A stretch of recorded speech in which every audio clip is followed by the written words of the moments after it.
Lo scorso 3 gennaio si è disputato il quarto di finale delle Final Eight di Coppa Serie C2 di calcio a 5 a Tombolo, in provincia di Padova.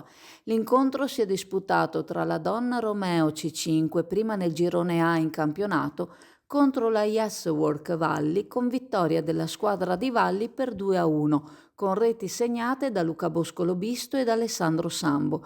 La rete degli avversari è consistita in un autogol di Mattia Boscolo Buleghin, un incontro giocato a grandi ritmi in cui la squadra di Valli è partita sfavorita ma che ha vissuto da protagonista. Si passa quindi in semifinale portando una realtà clodiense tra le migliori 4 del Veneto nel calcio a 5 di C2. Il mister Marco Doria con i dirigenti Emanuele Boscolo e Luca Penzo portano quindi a casa la vittoria e la semifinale che si terrà oggi, domenica 5 gennaio alle 16:30 contro il Mestre Fenice.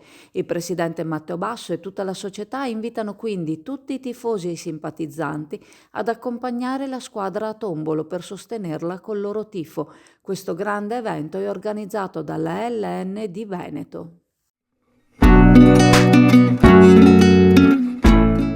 Preparati a gustare le specialità tradizionali e le novità esplosive che potrai trovare all'Indiga. Gelato artigianale anche per l'asporto, per gustarlo in compagnia dove vuoi tu. All'Indiga il gelato da passeggio più gustoso, in cono, coppetta o con lo stecco.